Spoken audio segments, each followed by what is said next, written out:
Hello friends, स्वागत है मेरे चैनल वेट केयर में। आज इस वीडियो में हम बात करने वाले हैं काफ में फीवर के बारे में। यानी जो काफ हैं, लवारा हैं, जो कटरा कटरी होते हैं, जो कि 1 महीने के हैं, 2 महीने के हैं या 15 दिन के हैं, उनमें जब फीवर की कंडीशन हमें देखने को मिलती है तो उसके क्या कारण होते हैं, उसको हम कैसे ट्रीट करते हैं, ये सारी चीज़ें इस वीडियो में हम देखने वाले हैं। तो फ्रेंड्स, अगर आप चैनल पर नए हैं तो चैनल को सब्सक्राइब करें, वीडियो को लाइक करें। फीवर यानी कि फीवर होने के अगर हम कारण की बात करते हैं तो कुछ हीमोप्रोटोजोन डिजीज होती है, जैसे कि कोई थिलेरिया है, कोई बवेसिया है, या कोई ट्रिप्स का केस है यानी ट्रिप्नोसोमियासिस जिसे हम सर्रा बोलते हैं। इस कंडीशन में भी तेज फीवर आता है।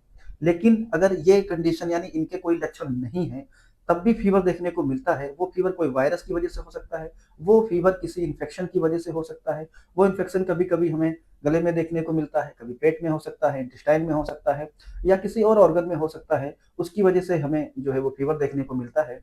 और कभी-कभी अननोन कारण होते हैं, जैसे बहुत सारे रीजंस होते हैं फीवर आने के, और कभी ऐसे कारण होते हैं जो हमें नहीं पता चलते हैं, लेकिन तब भी हमें फीवर का ट्रीटमेंट है वो करना पड़ता है।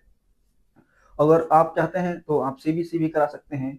और अगर हम ऐसी कंडीशन में ट्रीटमेंट करते हैं, फील्ड कंडीशन में जहाँ पे कोई जो है टेस्ट उपलब्ध नहीं है, तो उस कंडीशन में हमें क्या करना चाहिए, उसको हम जो है कैसे मैनेज करते हैं, उसके बारे में इस वीडियो में मैं बात कर रहा हूँ।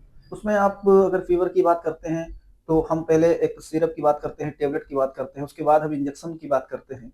तो पहले आप जो एक सिरप आता है कालपॉल, कालपॉल सिरप में पैरासिटामॉल होता है।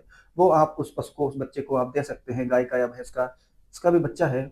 जैसे कि अगर हम देने की बात करते हैं तो अगर 20 किलो तक का अगर बॉडी वेट है उस बच्चे का, काफ का, तो आप उसमें 10 ml जो है कॉलपॉल की सिरप जो है वो बीडी यानी दिन में 2 बार जो है वो सुबह शाम यूज कर सकते हैं। वो आपके पशु चिकित्सक तय करते हैं। कभी कभी वो हम टीडीएस भी देते हैं, जैसे कि सुबह शाम दोपहर भी दी जाती है, तो उसे 10 ml जो है वो देना है। उससे जो है फीवर कंट्रोल हो जाता है। साथ में हम बात करते हैं अगर बोलस की टेबलेट की, तो हम टेबलेट में मेलोनेक्स प्लस यानी कि मेलोक्सिकम एंड पैरासिटामोल के फॉर्म में जो मेडिसिन आती है उसका हम यूज कर सकते हैं आधी बोलस, यानी 1/2 बोलस जो है हम सुबह शाम उसका यूज कर सकते हैं। तो इस तरीके से आप सिरप और बोलस का यूज कर सकते हैं। और साथ में हम बात करते हैं इंजेक्शन की, तो उस केस में अगर इनसे नहीं कवर हो रहा है तो आप इंजेक्शन की तरफ जा सकते हैं। जैसे कि आप एक एंटीबायोटिक का चयन करते हैं, तो उस एंटीबायोटिक में आप मोनोसप ले सकते हैं। मोनोसप 1 ग्राम यानी 1 ग्राम का जो मोनोसप आता है उसे आप इंट्रामस्कुलर दे सकते हैं। और वो हम दिन में 2 बार यूज करते हैं, बीडी यानी एक सुबह में एक शाम में, तो उसका हमें अच्छा रिजल्ट देखने को मिलता है। और वो कंडीशन पे और आपके डॉक्टर पे डिपेंड करता है वो कितने दिन वो चलाना है, वो फीवर की भी कंडीशन पे जो है वो डिपेंड करता है। अब हम बात करते हैं मेलोनेक्स प्लस इंजेक्शन है, उसमें मेलोक्सिकम एंड पैरासिटामोल होता है। और उस इंजेक्शन को हमें अगर बॉडी वेट के हिसाब से देखते हैं तो 1 ml 10 से 15 kg पर यूज करना होता है। तो उसे हम दिन में 2 बार यूज कर सकते हैं, बीडी यूज करते हैं और इंट्रामस्कुलर यूज करते हैं। और तीसरे इंजेक्शन की बात करें तो हम इंजेक्शन सीपीएम यूज कर सकते हैं।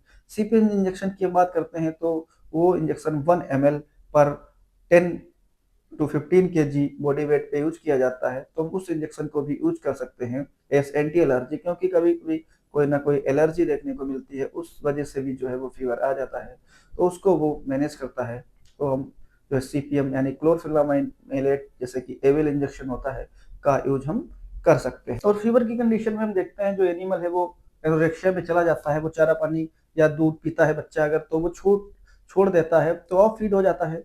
तो उस केस में उसे हम लीवर सपोर्ट के तौर पे हम उसे बी कॉम्प्लेक्स यानी कि इंजेक्शन ट्राइवीवेट जो है वो इसे हम 2 से 3 ml जो है दे सकते हैं। इंट्रामस्कुलर और इंट्रावेनस दोनों तरीके से यूज कर सकते हैं। और साथ में हम उस एनिमल का जो है वो डिवॉर्मिंग जरूर कराएं।